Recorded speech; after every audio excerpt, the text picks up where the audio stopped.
Welcome to the UK Travel Planning Podcast. Your host is the founder of the UK Travel Planning website, Tracy Collins. In this podcast, Tracy shares destination guides, travel tips, and itinerary ideas, as well as interviews with a variety of guests who share their knowledge and experience of UK travel to help you plan your perfect UK vacation. Join us as we explore the UK from cosmopolitan cities to quaint villages, from historic castles to beautiful islands, and from the picturesque countryside to seaside towns. Hello and welcome to episode 55 of the UK Travel Planning Podcast.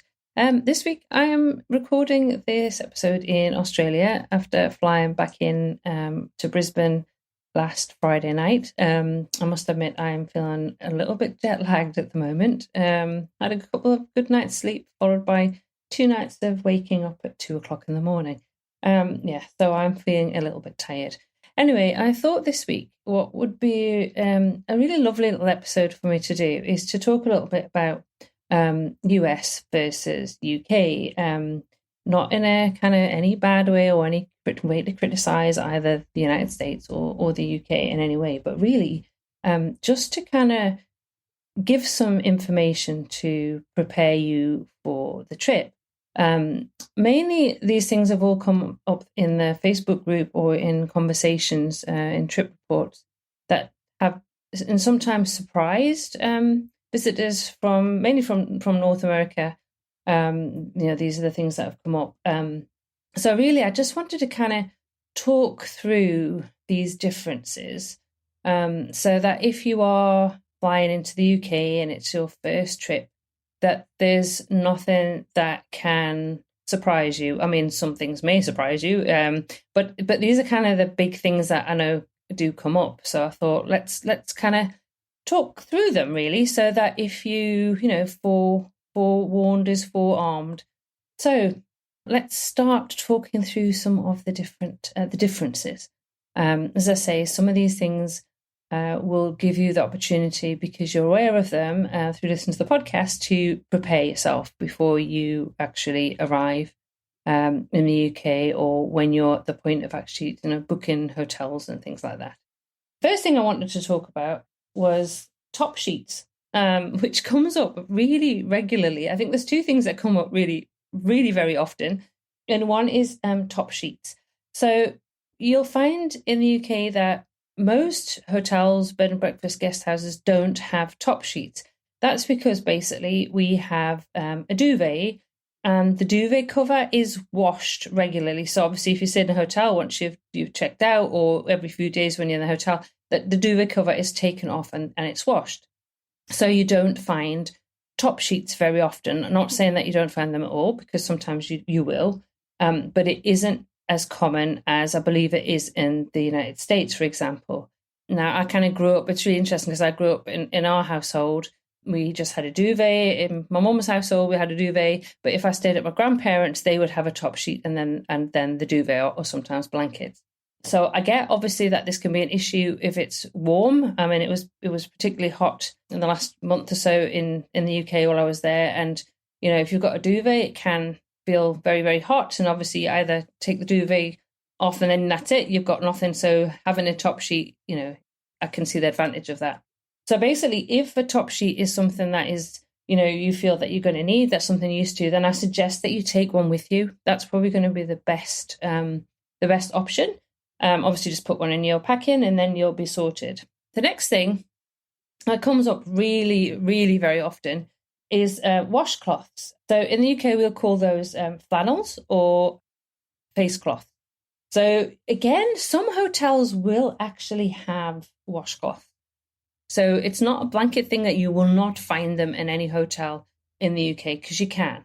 However, they are kind of considered a personal item.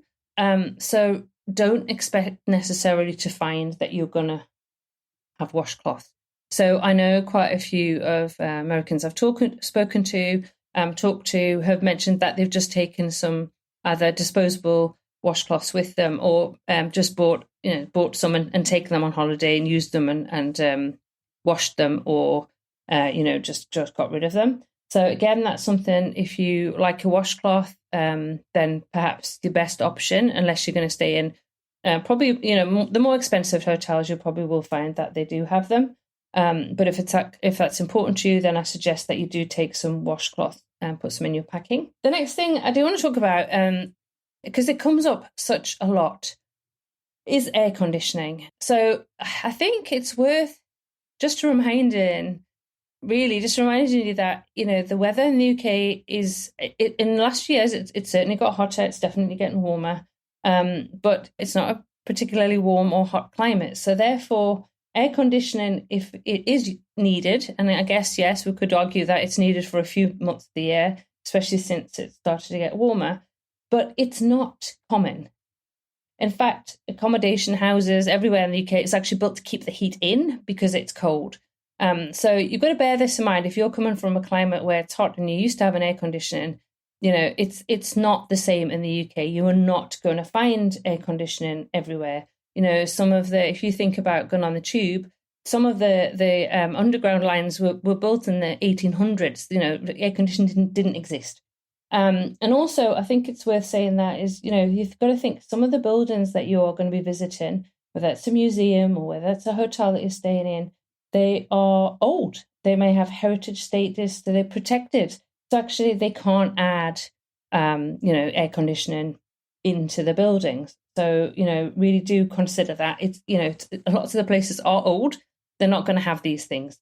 If it's important to you, especially if you're visiting in the summer months, then I would really recommend that you check, when you are booking your hotel or accommodation, that it does have air conditioning.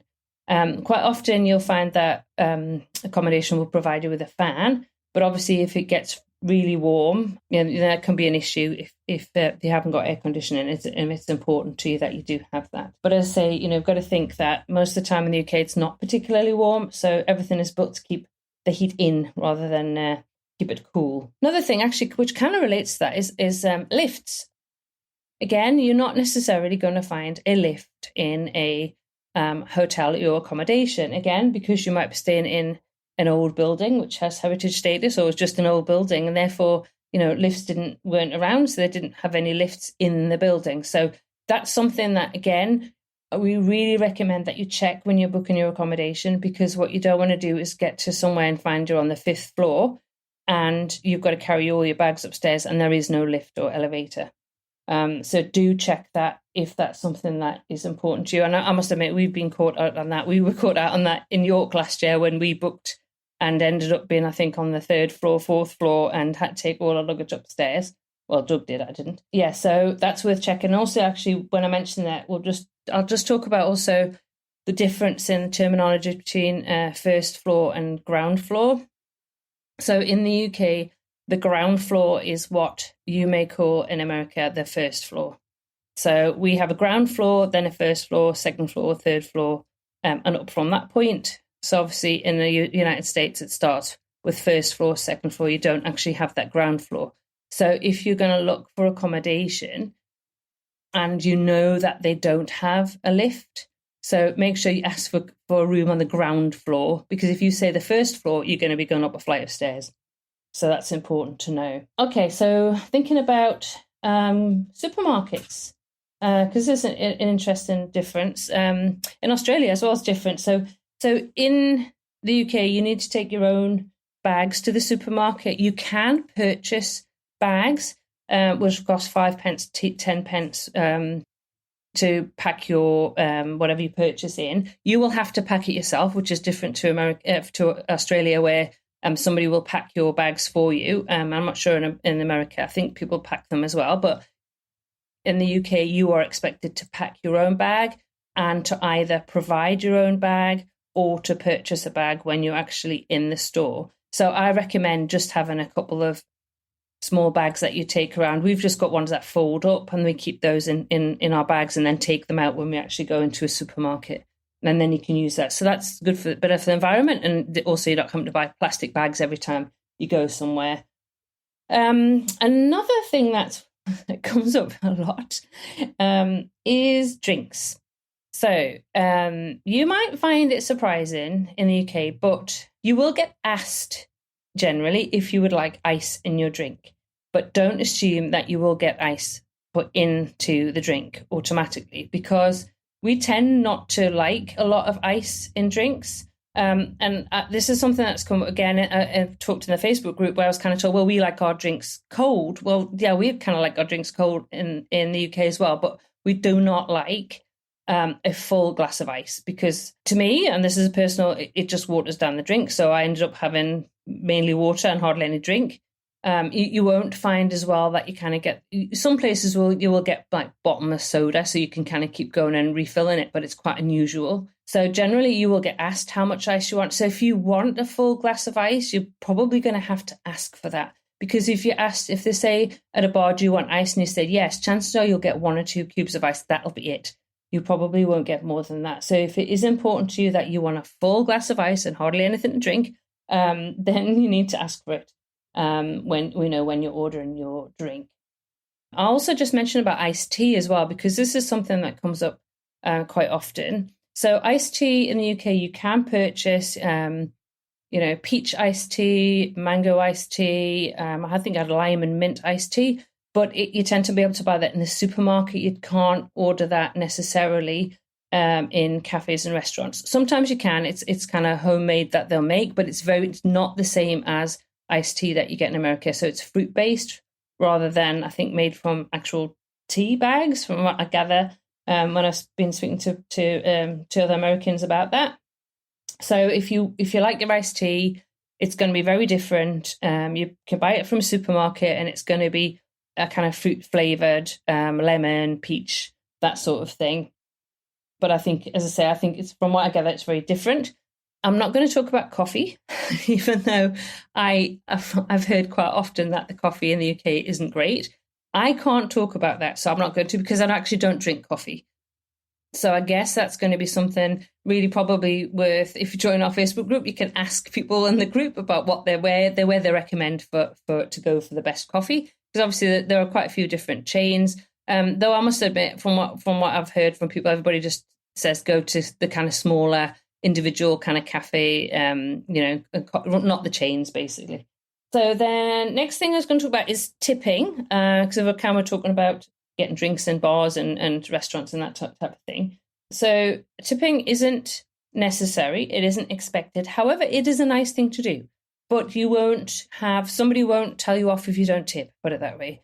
Tip for good service, absolutely. What I will say is that some restaurants do actually put a tip on their own kind of discretionary service of 10%, 12.5% on the bill. So you can check that when you actually get the bill that's already being put on. So if that's already added to your bill, there's no expectation that you're going to tip anything extra than that.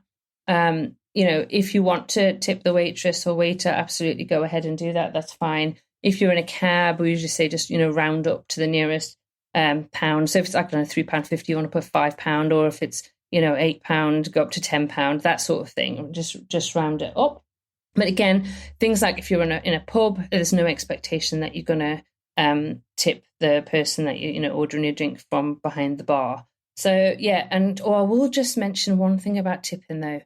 Please, if you are going to give a tip and you're going to give a cash tip, please give it in UK money, as in pounds sterling, because I have seen when I've been on tours, people tipping in American dollars. Well, it's not really much use to the tour guide, really, unless they're getting hundreds of dollars worth, of tips, because what are they going to do with it unless they're going to visit America and then they can spend it?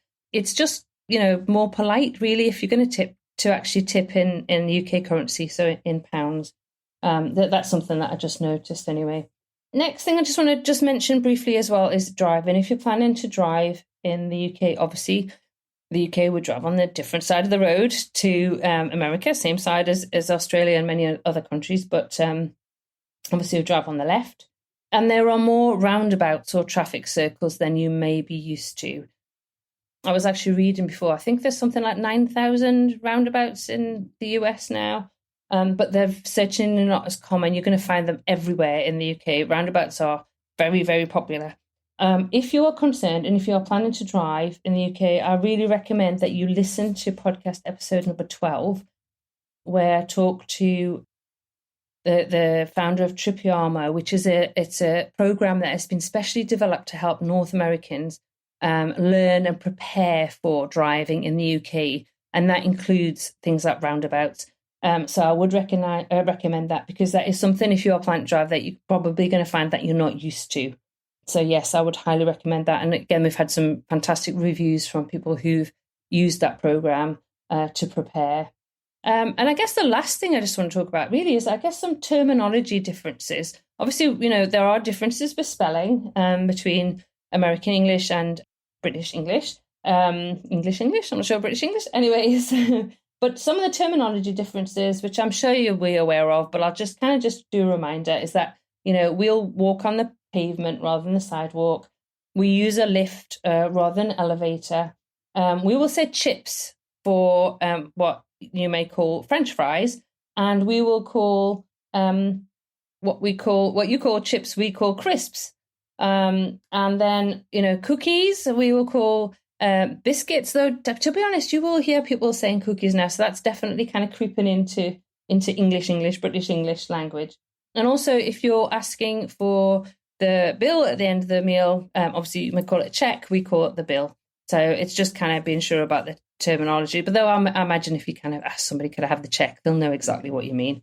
But again, it's just kind of just bringing up some of those differences so that you're aware of that. I think that's kind of summed up everything that I had notes on. I'm sure there's plenty of other things that I have forgotten to mention. But those are the kind of main ones that keep kind of coming up and I keep hearing about kind of all the time. And we do mention certainly the top sheet and the washcloths and ice and air conditioning comes up very frequently. Anyway, so I'm hoping that this episode will just prepare you, and so you kind of know about these things now, so that when you are packing and when you are booking your accommodation, you kind of keep those things in mind, so that when you arrive in the UK, you don't have any kind of uncomfortable surprises. Obviously, the UK and the US are different countries. We're a different country, we have different culture. So you're going to expect some differences, but obviously embrace the differences, enjoy the differences, but just be prepared so you know exactly what will make you more comfortable when you're on holiday. Anyway, that's really it, actually, for this episode. I just want to just do a quick shout out and thanks to anybody who has sponsored our podcast. We really appreciate that. It really helps us. And if you want to sponsor the podcast, there will be a link in the show notes. And also for those of you who have used the Tip Your Guide button to leave us a tip, again, it doesn't matter for $5, $50, $100. I mean, we just appreciate it. Whatever it is, it's sort of lovely for those people who've thought about doing that. So I just want to say a huge thank you. There will be links to the different things that I've talked about, for example, the different the podcast for Tripiamo, and any other articles that we have that are relevant to what I've talked about in this episode, which will be at the show notes for this episode, which will be at uktravelplanning.com/episode 55. Anyway, that just leaves me to say until next week, happy UK travel planning.